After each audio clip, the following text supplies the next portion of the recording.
Hello, dear colleague. Hello. Hello. I hope everything is good for you. Yeah, right. Yeah. Yes, Yeah. for you. Yeah, thank you very much, and thank you for really very remarkable and appreciable participation and contribution to our academic event. It is Thank it you. is so nice. It is so nice to see you here. And I guess there are two presentations in this season because one of our colleague informed us that he will not be able to participate. So that's why in our section, Professor Dr. Manlio Lubrano di Scorpaniello, from University of San Benevento, will be with us as first. Then Okay. Dr. Irina Drushkova Yes. from Odessa National Medical University Yes. will be with us. And this is the fourth times for our international symposiums dedicated to intellectual property rights. In fact, we expected to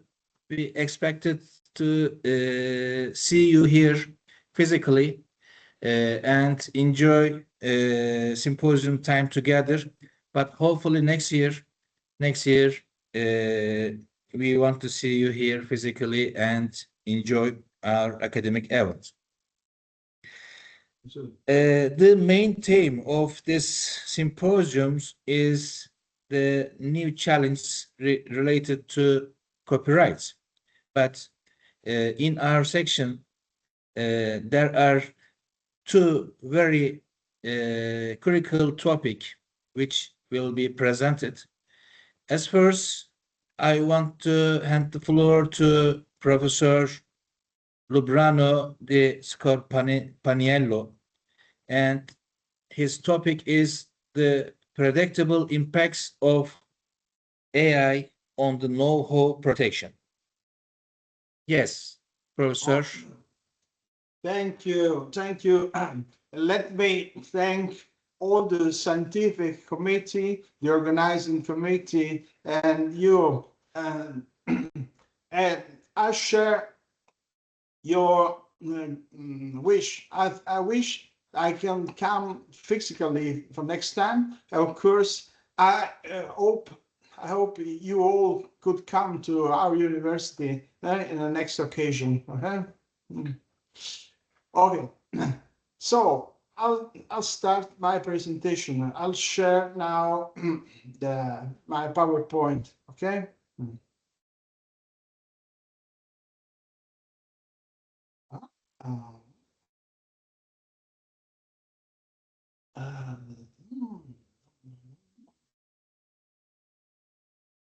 Just a moment. Okay.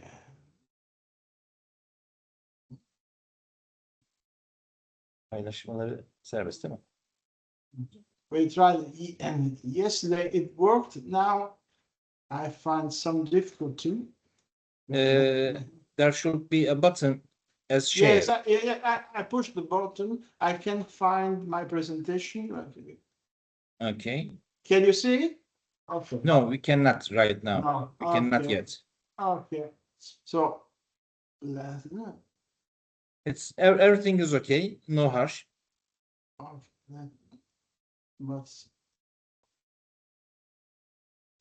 Yes. You see? You see? We see your yes. screen. Right Yes. now, Okay. right now it's okay. Okay. So I'll start synthesizing what are the common purposes for legal protection of know-how. Okay. According to the majority doctrine and of course jurisprudence, the reason for protection of know-how is to guarantee the competitive edge of each company over its competitors. And I mean, the competitive edge is due to the experience of each individual business and of the made of the efforts for innovation that every one of them do. So, according to this vision, the trade secrets, the legal notion is trade secrets for know-how, constitute a necessary form of intellectual property that fosters innovation and competitiveness, preventing unfair free riding or confidential information. And the reason is that if no legal protection, no one will spend time and money to develop a proprietary know-how and keep it secret. But some others say that in a global perspective, this legal protection, this strong legal protection, helps to perpetuate the leadership in technical, technological, industrial fields of most developed countries and of strongest multinationals. And so they criticize all the how IP laws and think that all the IP rights and also key know-how should be disclosed and fully open. Okay, this is an extreme position, but there is some that think so. Okay, but what is the legal notion, the legal concept of know-how? I try to compare the USA legal definition and the Italian definition, which is a derivation of the UE directives on know-how.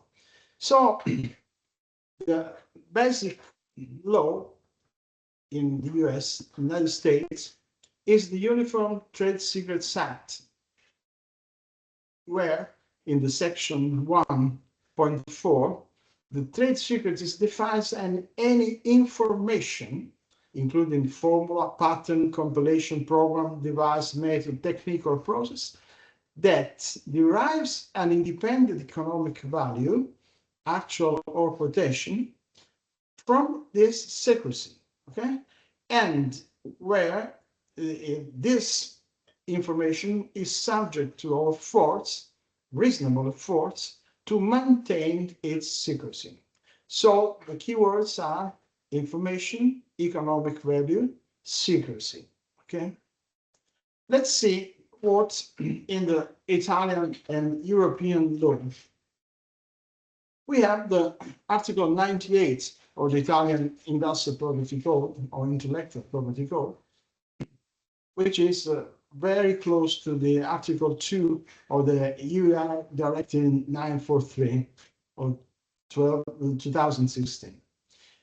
The trade secrets are protected, and they are business information, not common information, business information, and technical industrial experience, including commercial experience, subject to the legitimate control of the holder, where information is secret, has an economic value because it's secret, and is subject by the person who have the legitimate control to measures reasonably adequate to maintain its secrecy. Okay, so the keywords are business information, technical industrial experience and or commercial experience, secret, and measures to maintain reasonable secrecy.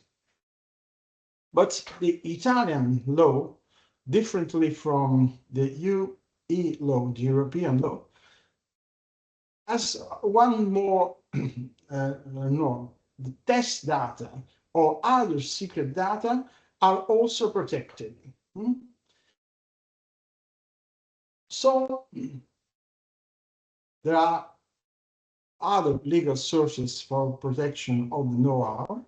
The Article 39 of the TRIPS, the DTSA, the US Defense Trade Secrets Act, which is a procedural norm, law and the so-called new directive 943 of 2006, as I say. Okay. Well, but after we have seen what are the norms, the laws, what do we protect? So here you can see some examples of more or less traditional know-hows. Manufacturing processes, the soft drink recipe, the famous Coca-Cola recipe, no? The source code, and now we entering a digital area, no material, or the customer lists and data, confidential business information. And what do we do with them? We have to consider that all the legal actual rules, present rules, were conceived when the know-how mainly consisted or exclusively consisted of physical documents or tangible assets. But now, these times, day by day, the core, the heart of the know-how is increasingly intangible. And this makes to rise new questions. The need to update the laws to the digital era. And mainly because the efforts to maintain secrecy, a reasonable secrecy, are more ambiguous with you have to deal with intangible information.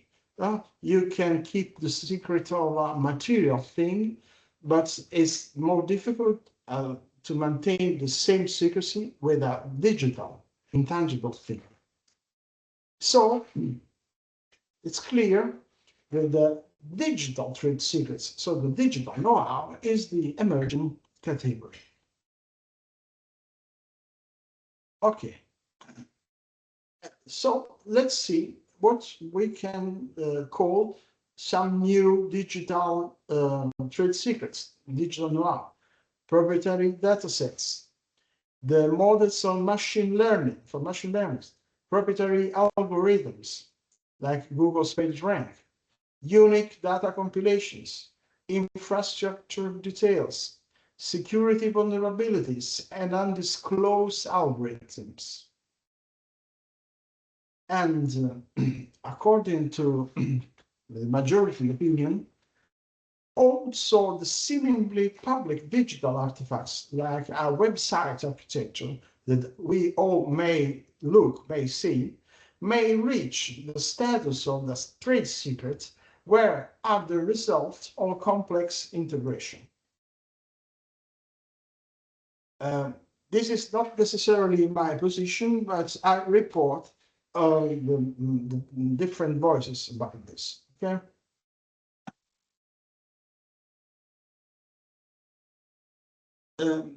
Another question is how now you create the know-how now and yesterday, okay? Because it's the same. Often, or very often, the know-how is the outcome of a building process. It may last years, not only days or weeks or months, years to build a complete know-how. And the complexity of any know-how depends case by case. For instance, in Italian law, the Italian courts tend to protect the much commercial know-how. For example, if in the fields of retail sales, subcontracts, okay, there are many, is made of many information that are built along the time. What are the elements for building this know-how? Data acquisition and processing. The experience, mainly experience made on the field. the combination and manipulation of the informations, the layout and the outer showing, outer display of what is the final result. And then sometimes also the training of the workforce, of the employees, the workers, is necessary to implement the know-how. But as you may easily see, the development and the duration of the development of a know-how may undermine the secrecy. And this leads us to a new question. What is the area of legal coverage?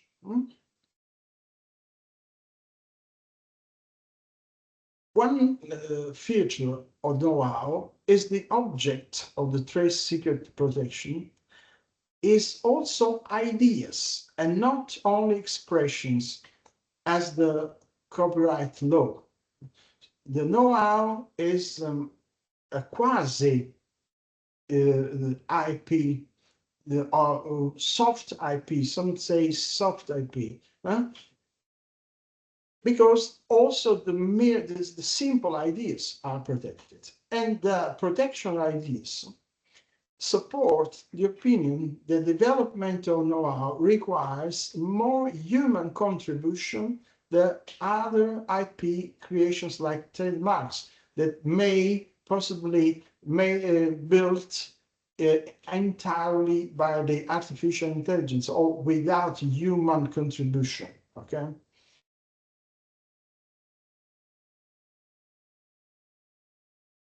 There's a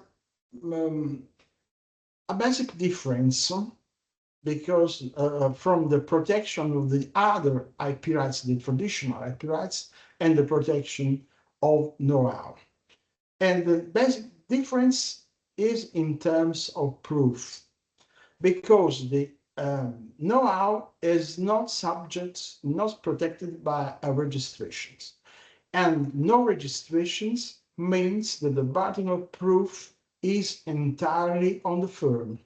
And this is quite different from what usually happens from IP rights, where the law gives a strong and direct protection to the owner, which has a legal presumption on his side. His right is protected by registration, and he can inhibit and pursue whoever else. On the other side, on the contrary, the owner of know-how in a legal dispute has to prove, first, that what is claimed from protection falls within the legal framework, especially regarding the economic value. Second, that what is claiming from protection was all secret. And he, third, has adopted adequate measures to maintain the secrecy, which is the core condition of the protection. So, in other terms, he has no advantage, no benefits in terms of proof. He is in the same position of an ordinary plaintiff in a tort suit. So, what's secrecy? What is the consistence of secrecy? Most of efforts, most expenses of the owners of know-how are focused on the maintaining of secrecy. But the nature of the know-how is that the secret can't be kept forever and entirely. In most cases, something is apparent, something or more things can be seen, perceived, and analyzed. The same final product, the final outcome of the business shows itself as the result of an original know-how. This is the risk of the leaks of the loss of secrecy is higher when the know-how is digital, because the digitalization raises the risk of unauthorized disclosure of trade secrets through hacking, leaks, and accidental exposures.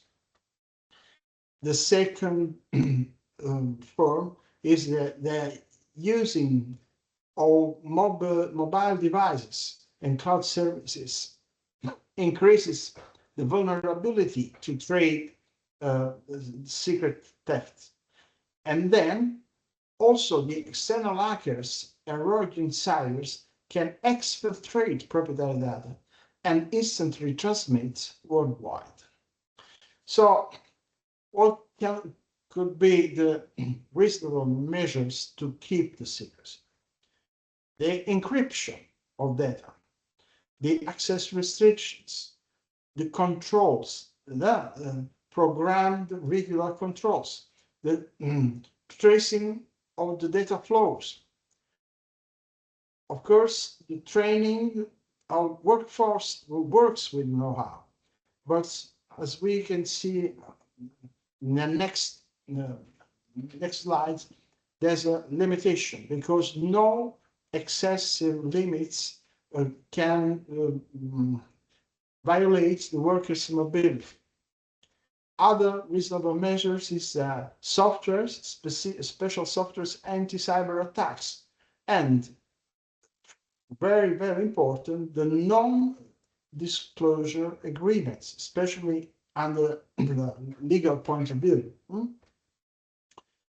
But now, let's see what may be the role of the artificial intelligence, because keeping the secrecy is increasingly harder because the AI products can today analyze, detect, combine many informations from outside without the need to thief or catch the inside data.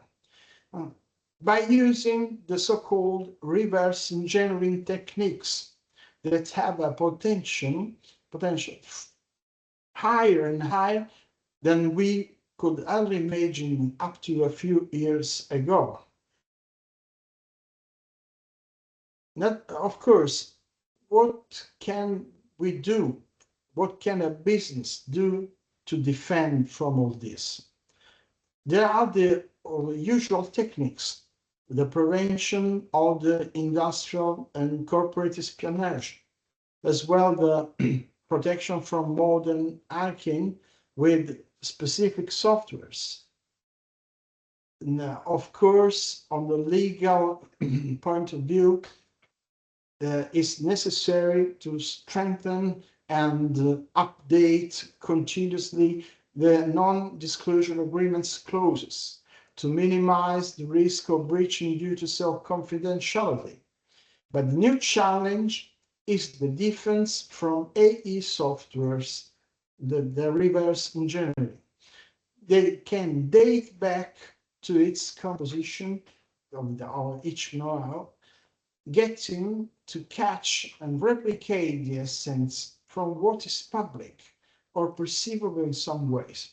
Because that's the reason that I call this slide reassembling the broken toy, because the reverse engineering makes something very similar.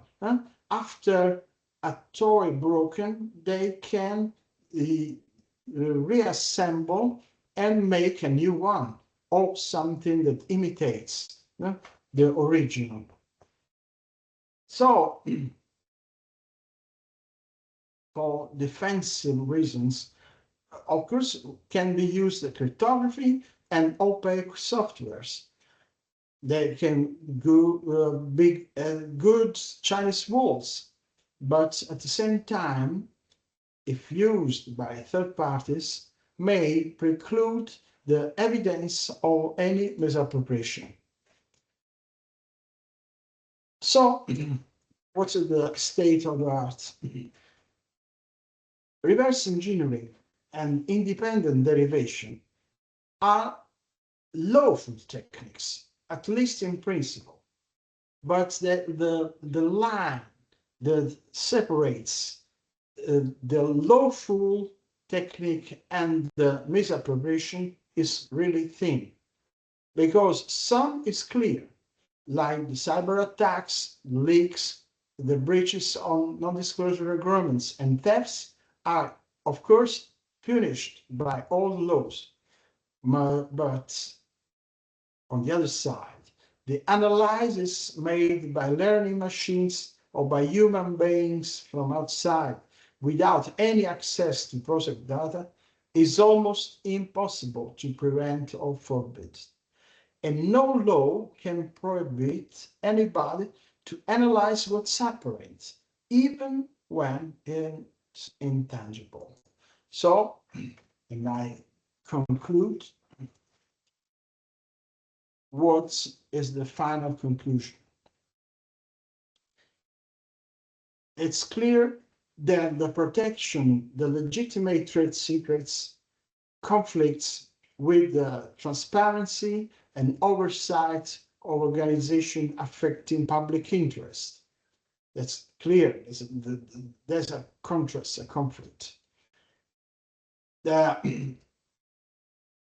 rule guide we may find in the EU Directive 943/2000, where it's written that trade secret protection now doesn't always prevail, especially against the freedom of expression and information rights, against whistleblowing activities, and workers' rights to move from one business to another. And so this balancing is harder in practice than in theory, but I think is at the moment the only way we can walk over. Thank you very much. I finish. Thank you very much, dear professor, for very inspiring speech. And yes, we have to underline that know-how is a commercial asset which can be affected by the developments in artificial intelligence technologies. And because of this very close connection and relationship, there are many questions to be answered. And for example, the contribution of AI, where is the limit? Where is the limit of the contribution? What is the limit of the contribution of AI in creating know-how? And I think new approaches are needed in this case. This is my humble opinion that we have to look for new approaches, not very traditional and conservative approaches, but as you underlined in your presentation, a balance between the benefits, between the interests are needed in this case. So thank you very much for your, and providing parameters are required. And in order to provide required parameters, we face a new concept, which is artificial intelligence language or engineering in artificial intelligence. So that's why your presentation was so inspiring for us to face and to be able to get informed about the developments in United States and EU legislation. Thank you very much. Oh, welcome, dear Professor. I share all your observation, but I think that one of the key questions is it still true that artificial intelligence cannot go beyond the human contribution or can't do without human contribution. Because if we are sure, and the European AI directive puts a limit on this, okay? Yeah. But if it's still so, I think the humans can still governance the AI. But if the really the learning machine is going to be independent, it's a big problem. Big problem. Yeah. I think we have to find really new parameters to regulate all this. Okay. Yes, exactly. And I remember the first years of internet technology in the beginning of 1990s, and comparing the level of internet technologies from 1990s to recent, there's a huge difference. And I think considering the recent level of artificial intelligence, I think we are still in the 1990s, in the beginning of 1990s. So I don't think that we are able to guess what's happening in the next, what will happen in the future, and what new challenge we will face. Correct. So, yeah, thank you very I much share. for your remarkable contribution. And now I want to hold the floor to Dr. Irina Druskova. Yes, doctor. Thank you. Before I start, I would like to sincerely thank for you as representatives Turkish and Italian people, as well for supporting Ukraine. Without this support, maybe I wouldn't be able to meet and speak together with you. And I truly hope the next year we will see each other in person. Hopefully we will see each other physically in Turkey, in Italy, and in Ukraine. Yeah. It's will be wonderful.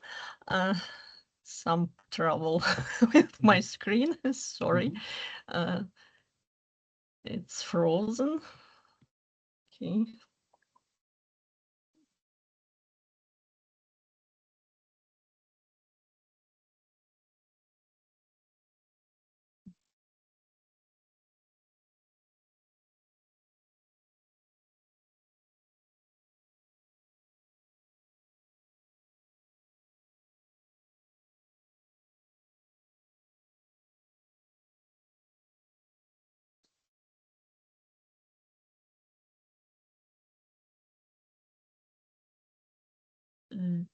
Do you see my screen? Not yet. Yes, now. Yes, now we see. Oh, yes. Yes, it's correct. It's wonderful.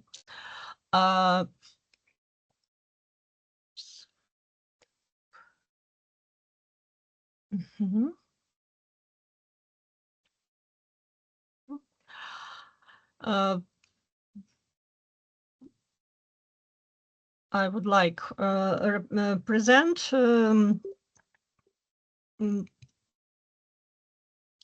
today and speak about motivation and intellectual property protection for scientific, educational, clinical developments.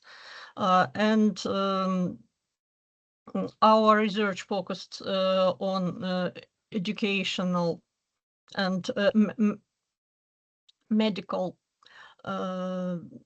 copyright activities, patent activities, and motivation mechanism that influence intellectual property in medical university.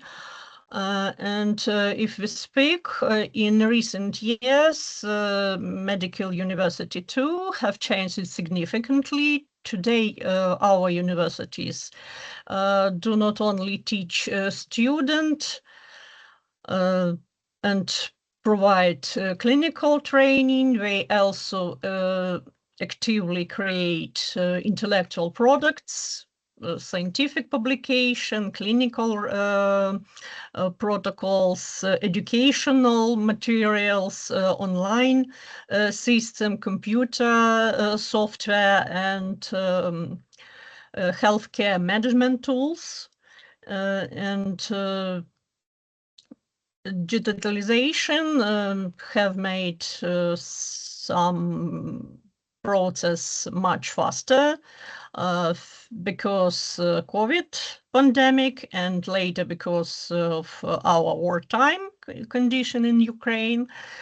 University, we are forced to move many educational and scientific activities in digital and online environments. And this situation have both sides.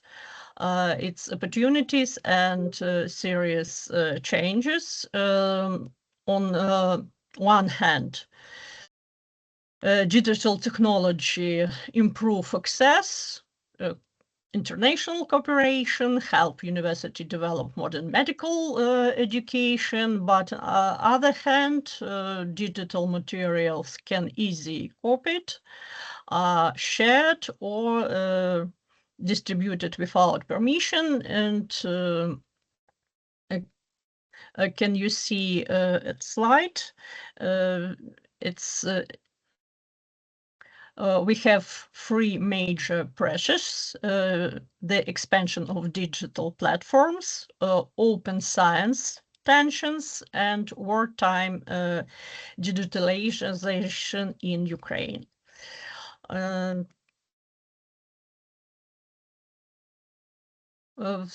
The key goals of our research was understand why many medical professionals still do not formally register or protect their intellectual work, despite actively creating innovative educational and scientific material.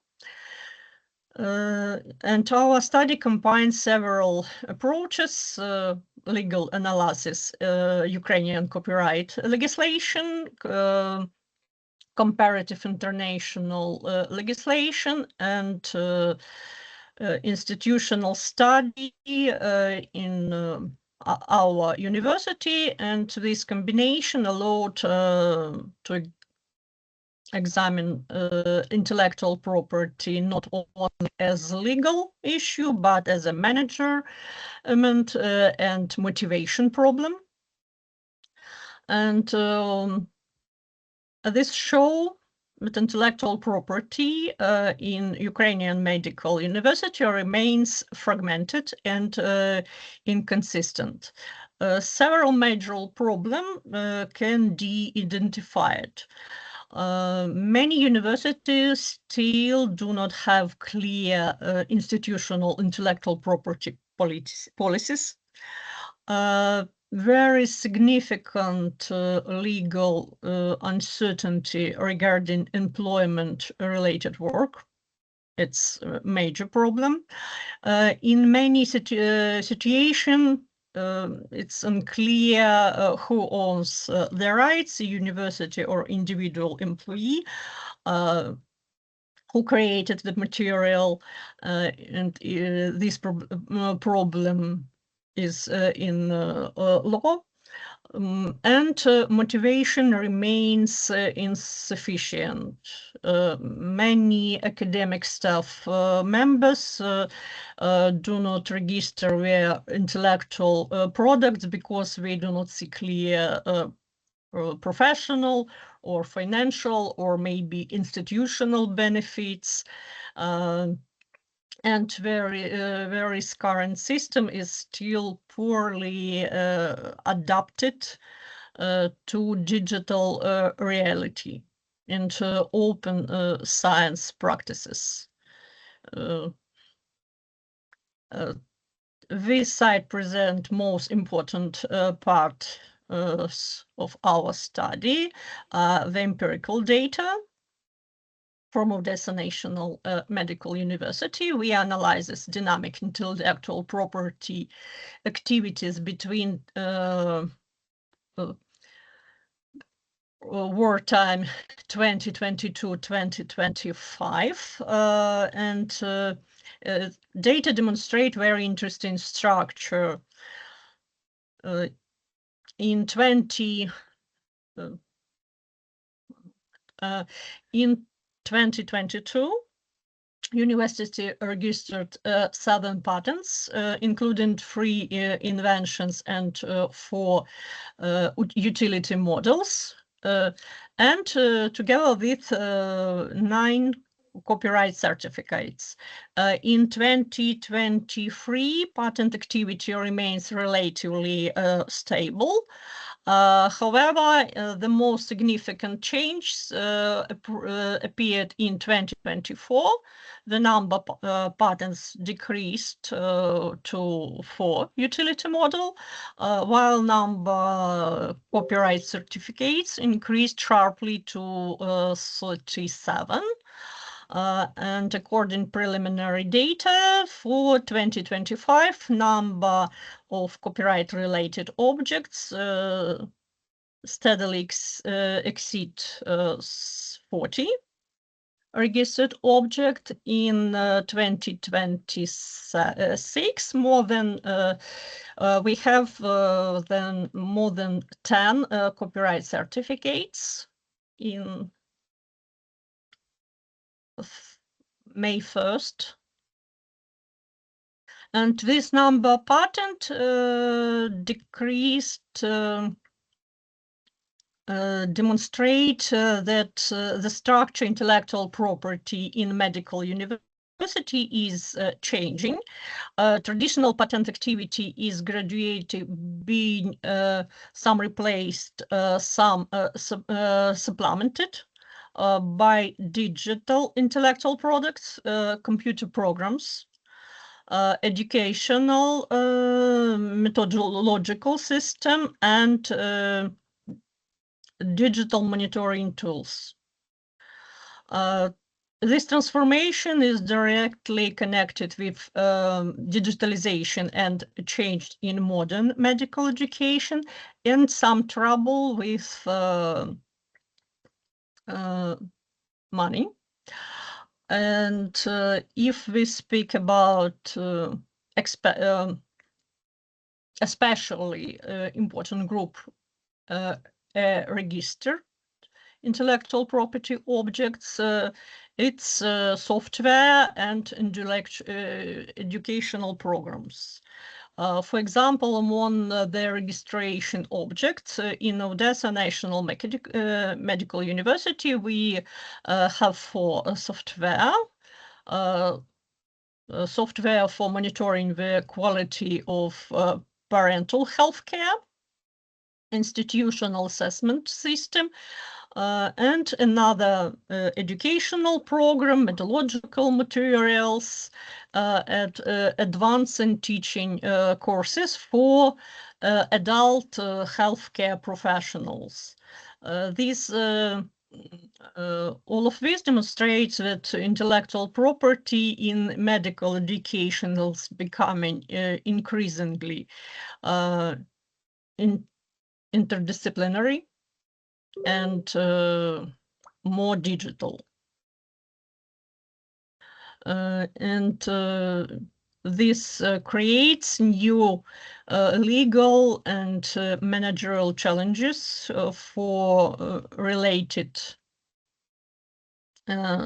authorship, ownership, and institutional responsibility.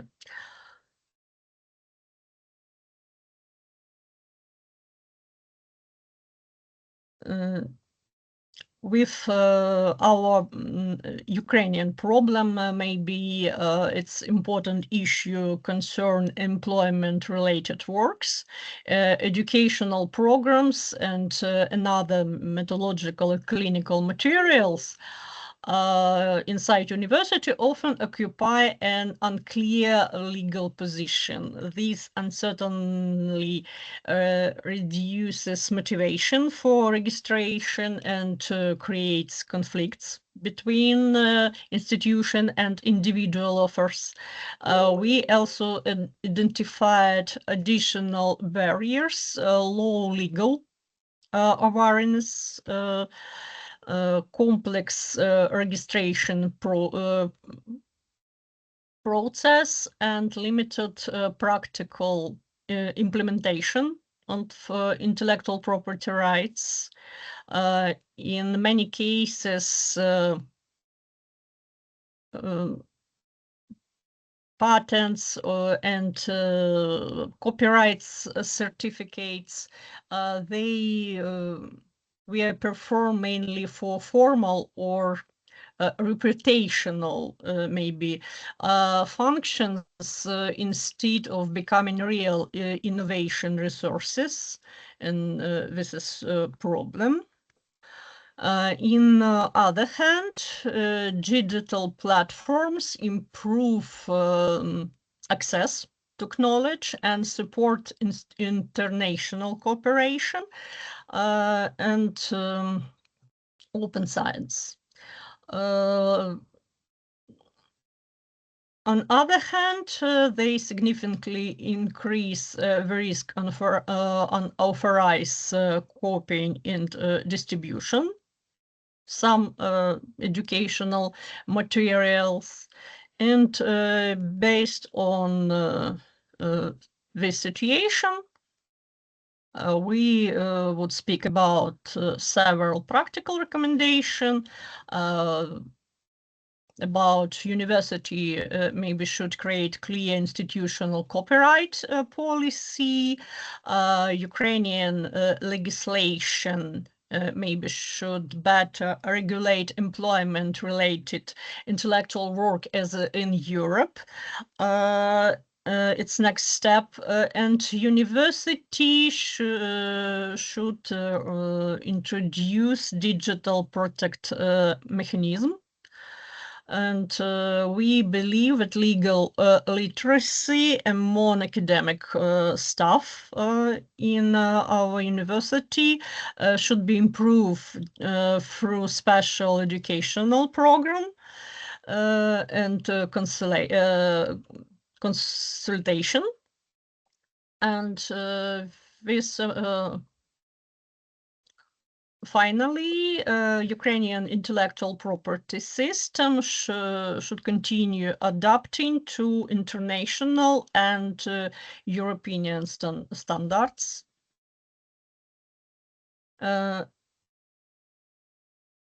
And this digitalization is fundamentally transforming the structure of intellectual property in medical education, motivation and institutional support, just as supported as legislation.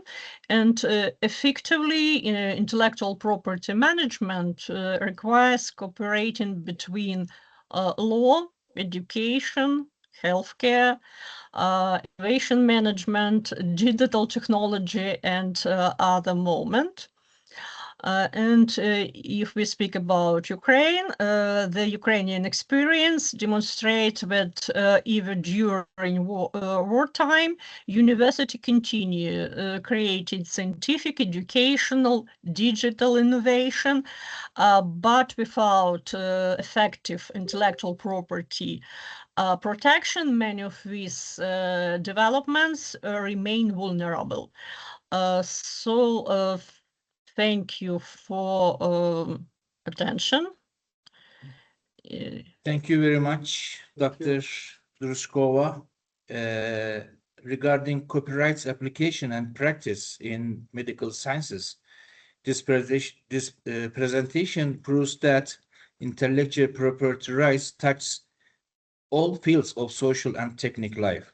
So thank you very much for underlining this fact to us. And let me tell you that in Turkey, there was an international project which was supported by WIPO, and the main aim of this project was to raise awareness about intellectual property rights in higher education.